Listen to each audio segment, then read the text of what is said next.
Ok, vamos a desempacar esto porque, bueno, quienes nos escuchan suelen enfrentarse a un mar de información diario. Totalmente. Es abrumador. Sí, o sea, desde noticias, bases de datos en el trabajo, hasta los archivos que parece que se multiplican solos en nuestras computadoras, ¿no? Ajá. Ujú. Y el objetivo de esta inmersión a fondo es, pues, descubrir cómo demonios organizamos todo el conocimiento humano para no volvernos locos. Desde las bibliotecas físicas, ya sabes, las clásicas, hasta los algoritmos modernos de inteligencia artificial. Claro. Y para eso tenemos dos textos académicos fundamentales sobre sistemas de organización del conocimiento y sobre, bueno, algo que suena súper complejo, las ontologías. Exacto. Y, a ver, buscar información hoy parece magia, ¿no? Pones una palabra y ¡pum! Ahí está. Pero detrás de esa magia hay siglos de teoría bibliotecológica y filosófica. Sí, y lo fascinante aquí es que no se trata solo de ordenar libros en un estante para que se vean bonitos o equilibrados. Ujú. Estamos hablando de cómo la humanidad decide qué es verdad, qué es relevante. Y digamos, cómo conectamos las ideas. Los sistemas de organización del conocimiento son la arquitectura de nuestra cultura. Qué fuerte eso, la arquitectura de la cultura. Y para entender cómo hacemos eso hoy con algoritmos, tenemos que irnos un poco al pasado, a un problema eterno que mencionan las fuentes. Sí, la famosa tensión histórica de clasificar el mundo. Exacto. Por ejemplo, Henry Bliss, por allá en 1933, ya notaba esta pelea constante, casi una contradicción. Por un lado, queremos que la clasificación sea lógica, natural y científica. Claro, porque el conocimiento está todo interconectado, es unitario.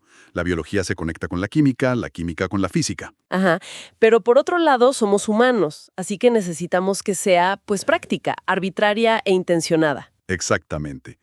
Bliss argumentaba que las bibliotecas tenían que unir estas dos visiones.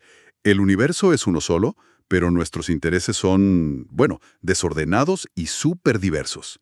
Y ahí entran los sistemas de organización del conocimiento, o SOC para abreviar un poco, que las fuentes definen formalmente como infraestructuras sociales de mediación simbólica. Suena súper técnico, pero la clave está en las palabras social e intencional. O sea, a ver si te sigo. Yo en mi casa, por ejemplo, puedo organizar mi pequeña biblioteca por el color de las portadas, ¿no? Pongo los libros rojos arriba, los azules abajo. Ujú. Y para ti funciona perfecto. Claro, porque estoy modelando a mi yo del futuro. Si busco la novela que leí en verano, digo, era amarilla. Pero eso es algo súper informal y privado. Exacto. Imagínate intentar aplicar ese sistema de colores en una biblioteca pública nacional. Sería un desastre total. Un caos absoluto. Por eso un SOC tiene que ser formal y sistemático. Necesita modelar a un sujeto social, a toda una comunidad, para que cualquier persona pueda encontrar lo que busca usando una lógica compartida. Ya veo. Pero espérate, esto me genera una duda enorme. A ver, dime. Si cada sistema modela a su propia comunidad, ¿es realmente posible tener una clasificación puramente científica y neutral? ¿O siempre estamos imponiendo nuestra propia visión del mundo? Esa es la pregunta. Y la respuesta de las fuentes es contundente. La neutralidad es una falsa ilusión. De verdad, cero neutralidad. Cero. Piensa en lo que significa clasificar. Para clasificar tienes que segmentar la experiencia del mundo. Es como decidir separar la luz de la oscuridad. Claro. Tienes que trazar una línea y decir, esto pertenece aquí y esto otro va en la categoría de otros. Al hacer eso, inevitablemente estás inyectando el contexto, los sesgos y las prioridades de quien crea el sistema. O sea que organizar el conocimiento nunca es inocente. Jamás. Siempre está lleno de intención. Y eso me lleva a pensar, si toda clasificación tiene un sesgo o una intención detrás, ¿por qué confiamos tan ciegamente en los catálogos y en los motores de búsqueda? Bueno, eso tiene una explicación fascinante que las fuentes abordan a través del concepto de autoridad cognitiva. Esto lo planteó un teórico llamado Wilson en los 80s. Autoridad cognitiva. ¿Qué significa eso en la práctica? Pues que en la vida social moderna es físicamente imposible tener experiencia directa de absolutamente todo. No puedes comprobar cada dato científico o histórico por ti misma. Bueno, no, me volvería loca. No tengo el tiempo. Exacto. Así que como mecanismo de supervivencia, delegamos nuestros juicios. Confiamos en la experiencia de otros, o en este caso, de un sistema. Le otorgamos esa autoridad. Entonces, ¿qué significa todo esto? A ver, se me ocurre una analogía. Usar un SOC Es como cuando le pido a mi crítico de cine favorito que me recomiende una película. Ajá, me gusta por dónde vas. Yo no puedo ver todas las películas del mundo, así que suspendo mi propio juicio temporalmente porque confío en sus criterios. Confío en que tiene un sistema. Precisamente. Pero para que un sistema justifique esa confianza, necesita algo fundamental. Necesita una teoría del significado. Ok, aquí ya entramos en terreno profundo. Sí, si conectamos esto con el panorama general, las fuentes introducen algo llamado el triángulo semiótico, de Ogden y Richards, o también basado en Peirce. El triángulo. A ver, dibújamelo en la mente. Imagina un triángulo con 3 puntos. En una esquina tienes el referente. Ese es el objeto en sí, la cosa en el mundo real. Ok, digamos un árbol físico, con hojas y tronco. Exacto. En la otra esquina tienes el símbolo o el término. Esa es la palabra, las letras A, R, B o L. La palabra árbol. Y en la punta superior del triángulo está el interpretante o el concepto. Esa es la idea mental que se forma en tu cabeza. Claro, porque la palabra escrita no es un árbol real. Exacto. Es tu mente la que conecta esas letras con el objeto físico. Y dependiendo de a cuál de estas 3 esquinas le dé más peso un sistema, vas a obtener un sabor completamente distinto de organización del conocimiento. ¡Qué locura! O sea que podemos clasificar todos los sistemas de búsqueda o de organización en 3 grandes categorías, ¿no? Así es. 3 sabores, desde un buscador sencillo hasta una base de datos súper compleja. Pues vamos a revisarlos, porque esto me parece interesantísimo. Empecemos con el tipo 1. El que está centrado en el referente, o sea, en el objeto en sí. Este primer tipo busca algo inalcanzable, la objetividad pura. Intenta que el conocimiento no deje rastro de quien lo conoce. O sea, saca al humano de la ecuación. Totalmente. Extrae palabras clave directamente del texto o las características físicas del recurso. Un ejemplo que dan las fuentes es el explorador cromático de Google. Ah, claro.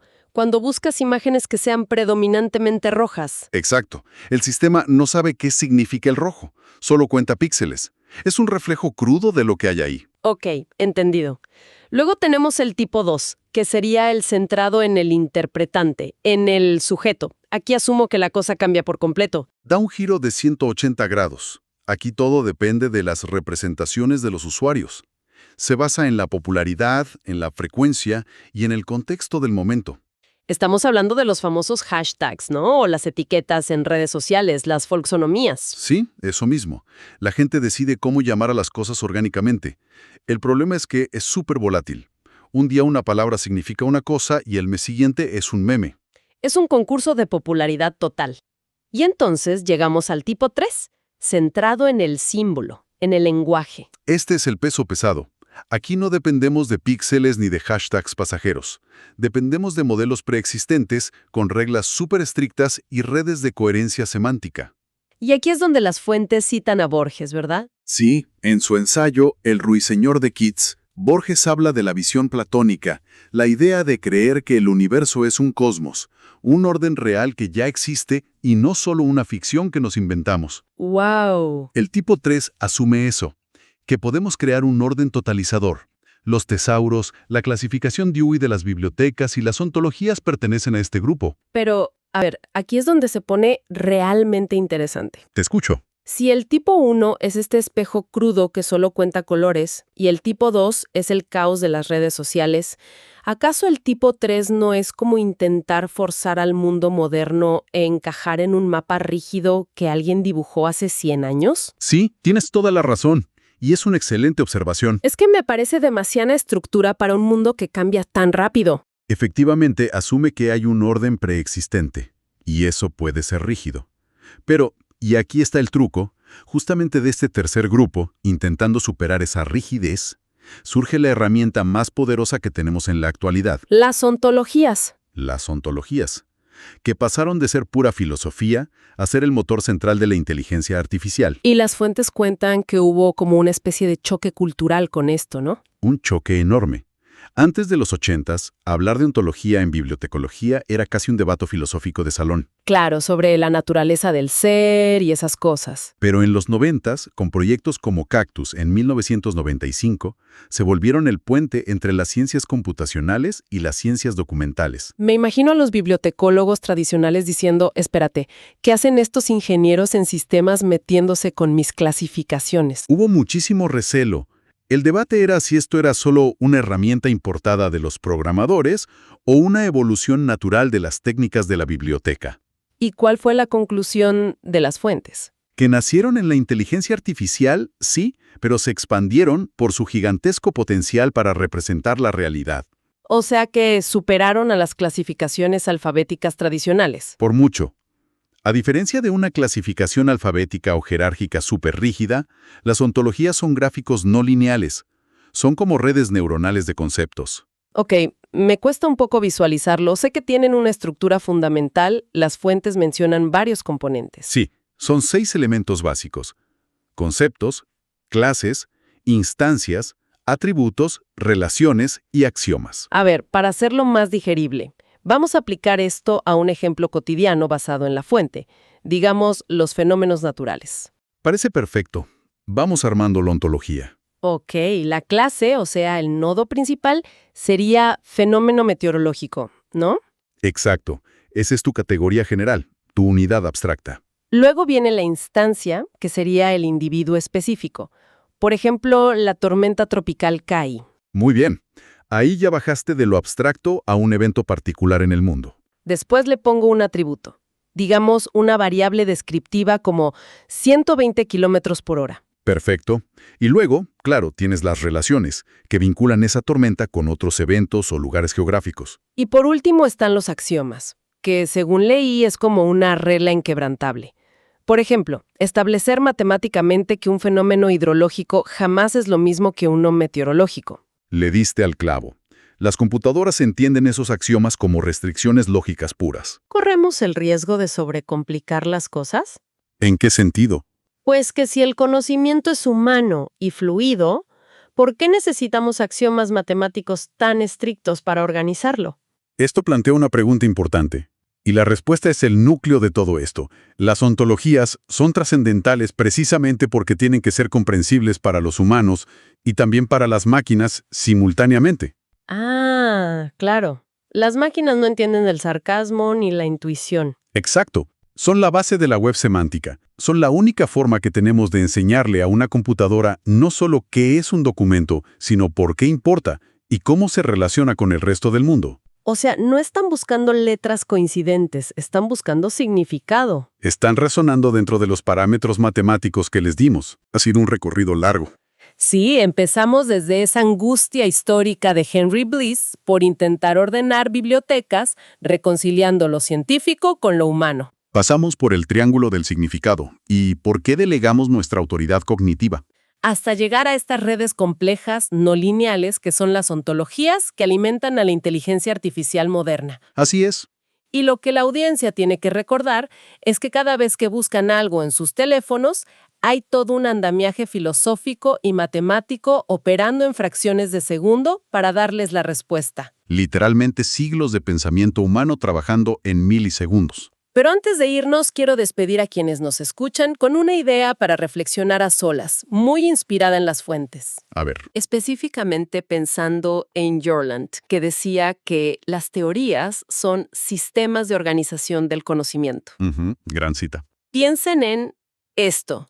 Si las herramientas que usamos dictan cómo vemos el mundo y ahora estamos dejando que la inteligencia artificial construya sus propias ontologías ultra complejas de billones de parámetros que los humanos apenas si podemos comprender, Sí. llegará el punto en que las máquinas entiendan y organicen nuestra propia cultura y realidad mejor o de forma tan alienígena que ya no podamos navegar nuestro propio conocimiento sin ellas. Esa es la gran paradoja de nuestra era, estoy seguro. Se las dejo de tarea. Muchas gracias por acompañarnos. Nos escuchamos en la próxima inmersión.